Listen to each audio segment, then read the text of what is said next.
Boker Tov, good morning, everybody. Thank you very much for joining us as we do every morning right here in Yerushalayim at 9:15 in the morning. It is a pleasure and an honor to learn with everyone, and a special thank you to Mordechai and Raya for hosting and broadcasting this year, and also, of course, last night's amazing lecture by Rabbi Dr. Label Wolf. It's all ready, and I hope to post it soon, Amir Hashem, on WhatsApp. A lot of people have been asking me to send them the recording. So it's up there on our YouTube channel, which has already approximately 810 videos. Baruch Hashem, largely thank you to Mordechai and Raya. Over the past couple of days, we've been continuing to learn the different Mishnas of Perek Dalet of Chapter 4. And I want to touch upon today, at least to begin the subject, of a common thread that we find in a number of Mishnas in Perek Dalet in this chapter. Let's start from this Mishnah, the Mishnah that we learned yesterday. We did Mishnah Gimel and Dalet, number 3 and 4. And the Mishnah says, Ma'od, ma'od, hevei shefal ruach. A person should be very, very humble. On a general note, shefal ruach is the same concept as humility. Perhaps soon we'll learn the details, but on a general note, that's what it is. What does it mean to be humble? Especially as the Mishnah says, ma'od, ma'od. That's an unusual expression. You should be very, very humble. So before we understand what it means to be very, very humble, let's first understand what it means to be humble. On a similar note, we learned in the first Mishnah of Perek Dalet, the Mishnah teaches us how we have to view and respect every single person. Eizehu mechubad, who is an honorable person? Hamechabed et habriot, someone who honors the creations, the creatures. So we explained a week and a half ago that the idea of the creatures or creations, why doesn't it just say respect the people, or respect the smart people, or respect the rich people? Just respect the briot, the creations. So the answer is there are some people who don't have anything special about them, with themselves. So if someone thinks that you need to honor other people because of something special that they do or something that they have, Ben Zoma teaches us no. The main reason why we need to respect someone is for who they are, not because of what they have. It's like the guy that was rich, and everybody came to him to ask him for advice. Excuse me for a second. Allergies are strong.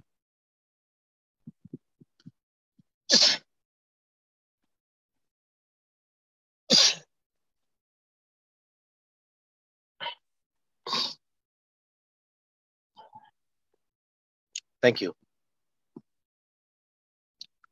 And then, unfortunately, he lost his fortune.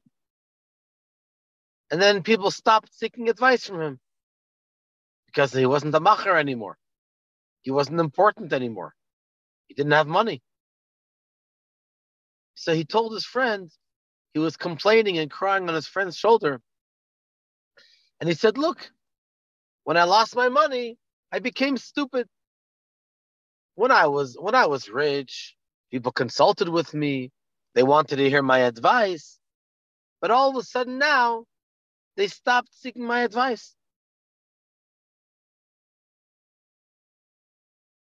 Is a person, a mensch, beyond the talents and blessings that a person has. And that's how we have to respect them for who they are.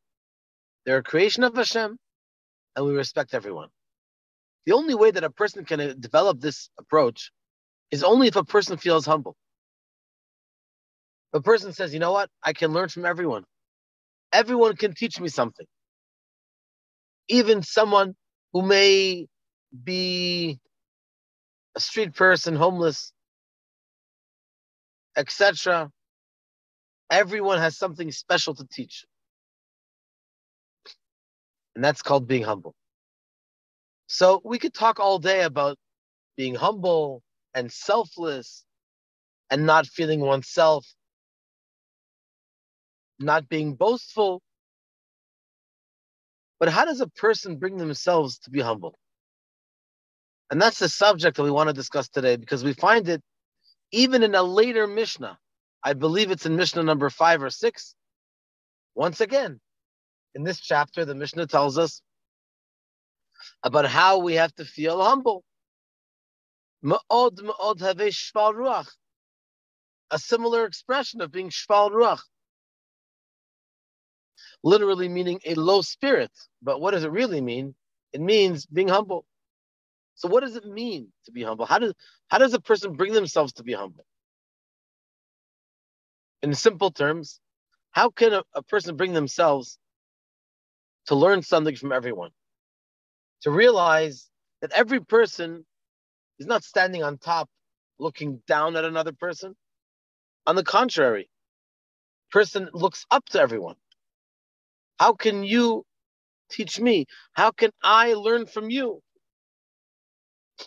So the best way to touch upon this subject, which is a fascinating subject, is the concept of Moshe Rabbeinu.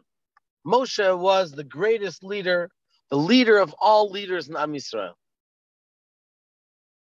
So what does it say in the Torah? The Ha'ish Moshe, Anav Ma'od, Mikol Ha'adam Asher Al Pnei Adama. And the man Moshe, the individual Moshe, was very humble, more than anyone on the face of the earth.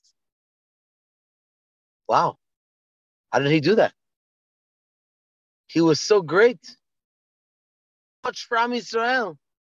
Not only of the generation that went out of Mitzrayim, but for all generations to come until today. So how can he be humble?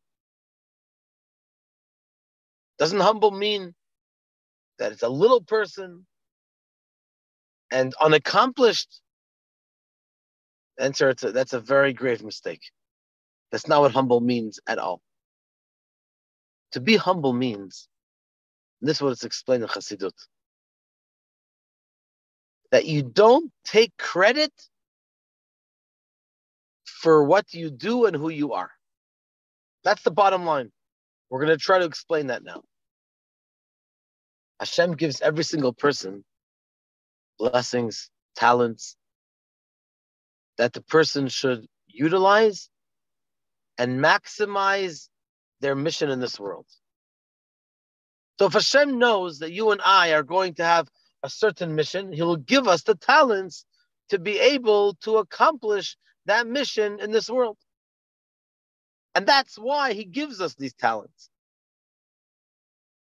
I'm reminded of what the Alter Rebbe says in the Tanya, in the introduction to the Tanya. The introduction of the Tanya can and should also be learned. What does the Alter Rebbe say over there?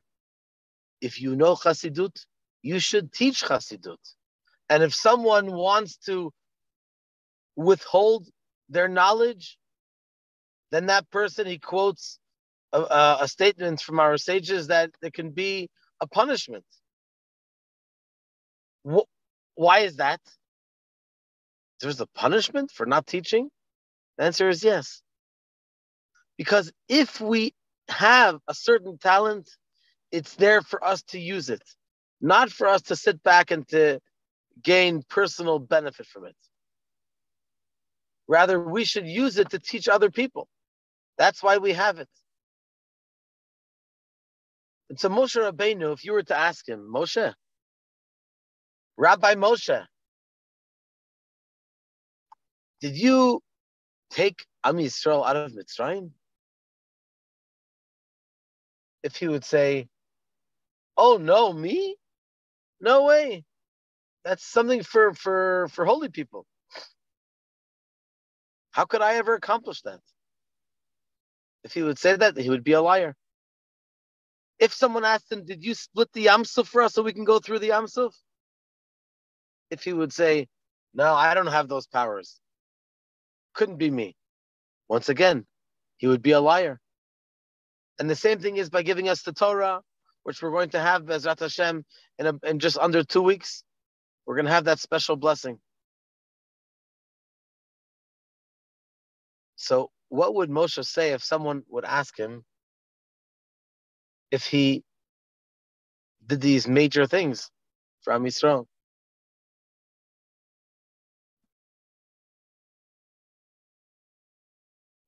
But if someone else had my qualities, he would have surpassed me by far. He would have utilized his blessings, these powers and potential, much more than I have succeeded to.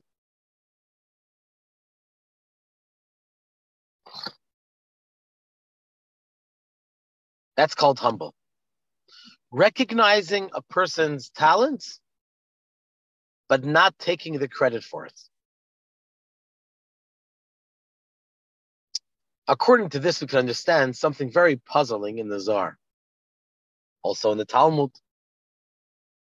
Let's start with the Talmud. The Talmud says, at the end of Sota, the Talmud says that there were a list of specialties that our sages had.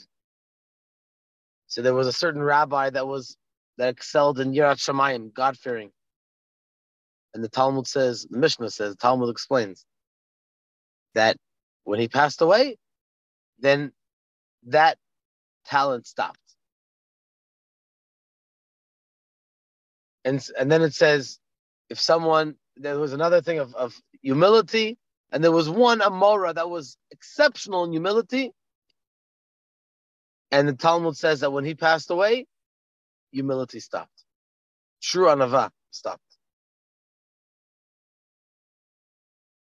And then one Amora says, no, it can't be that we're talking about humility because I'm here and I am humble. That's like the joke in the time before the time of the Baal Shem Tov, that people were very boastful about their ability to learn Torah. The Baal Shem Tov brought a great sense of bittul and selflessness and dedication. So one time it was Simchas Torah, and they gave out the honors for the Hakafot to hold the Torah and go around the bima. So first, of course, they gave the Kohanim. Then they gave the Leviim. And then they made an announcement. All of the humble people, all of the Anavim, are honored to come up for the next Hakafa. And there was such a long line out the door all the way to the street. What does it mean? Don't learn. The Mishnah didn't mean to say Anava because I'm here. So I am a good example of what an Anav is supposed to be, what a humble person is supposed to be. What do you mean? That doesn't sound very humble to me. And a similar question can be asked on what it says in the Zohar. Rabbi Shimon Bar Yochai, by the way, his neshama wasn't the same neshama of Moshe Rabbeinu. And Rabbi Shimon Bar Yochai comes along and says, first of all, in the Talmud, he says, called Bnei Aliyah, the elevated, exalted people in the generation. And so he says, if there are two of them, then it's my son and I. And if there's only one, then it's me. How humble could that be? Doesn't sound very humble. And then he says in the Zohar, he says, this is shocking. I'm going to quote in Aramaic. Man pnei Adon Hashem. The Torah says the word pnei Adon Hashem, that every Chag, Pesach, Shavuot, and Sukkot, we go up to Yerushalayim right here, and we bring a special korban in the Beit HaMikdash. So we have to go see the face of Hashem. So he says, Man, who is Pnei Adon Hashem? Da Rashbi. That is the Rashbi, Rabbi Shimon Bar Yochai. And who wrote the Zohar? For heaven's sakes, Rabbi Shimon Bar Yochai. So he's saying, I am the manifestation of Hashem in this world. Okay? I'm sure he's 100% right. I mean, he's the Rashbi, Rabbi Shimon Bar Yochai. But once again, how humble can that be? We must be missing something in the meaning of humility. What does it mean to be humble? Good questions? Thank you. They're not my questions. I'm just relating them. So the answer is as follows. Fascinating answer. Based on what we said earlier, that to be humble doesn't mean to say, I'm nothing, I'm garbage, I'm hot air, I'm zero. That's not humility. That's evil speech, and that's lying. And that's also not showing your appreciation to Hashem for giving you special talents. In Hebrew, it's called kafui tova. Denying the good, not appreciating the good that Hashem has done for you. And so, what is humility? Humility is to recognize and be appreciative of Hashem for that which He has done for us, and to want to do more, to want to achieve more. To realize that it's not our accomplishment. It's not our achievement. We did not earn this. It's all a gift on loan from Hashem. If we understand that, then let's try to put our feet in the shoes of the rabbi that said, I am humble. He was just stating a fact. Torah is Torah Temet, a Torah of truth. And the Torah wants to bring out the truth. What is humility? And if there is a rabbi in a later generation that has also a great level of humility, so he's just stating the fact. He's not saying, because I'm humble, therefore I need to be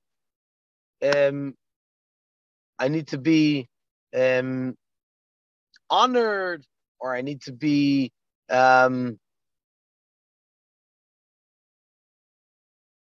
to receive something in return. He was just saying, Di'ikana, I am here. And the same reason Rabbi Shimon Bar Yochai said, if there are Bnei Aliyah, two exalted people, it's me and my son. Ani ubni, I and my son. And if there's only one, it's me. He was stating the fact. Who is the leader of the generation? It's me. He wasn't saying, therefore, you should pat me on the back, or therefore you should give me $10 million. He said, the Torah Temet, and the whole continuation of the Talmud over there is talking about the different levels of tzaddikim. One of the levels of tzaddikim is the Lamed Vav, the 36 hidden tzaddikim. And then within that, there is even a higher. You zoom in and to see the pyramid of who is the highest tzaddik. So it's not a bad idea to know who is the tzaddik of the generation. And the same thing applies to the Zohar. When Rabbi Shimon Bar Yochai said, who is the quote-unquote the face of Hashem, our master? Darashbi. That's Rabbi Shimon Bar Yochai. In other words, that's me. It's hard to understand that. I understand that. For me too. But at least the knowledge that we're trying to introduce into our little minds, something much bigger than ourselves, that should be also very special. We should try to aspire to reach that level too, of saying the truth, not taking any credit for it, just simply reciting the truth. And that's what Torah is about. That's what Judaism is about, Yiddishkeit. And that's what we should aspire also to achieve that level of simply being truthful to ourselves and to others around us. Well, that was a heavy duty class, and thank you for bearing with me. Bezrat Hashem, we will expand upon this point tomorrow, 9:15, right here in Jerusalem. And we're looking forward also Friday to a great Kabbalah Cafe in person at 10 o'clock Friday morning. All the best. Have a wonderful day, and shalom, shalom.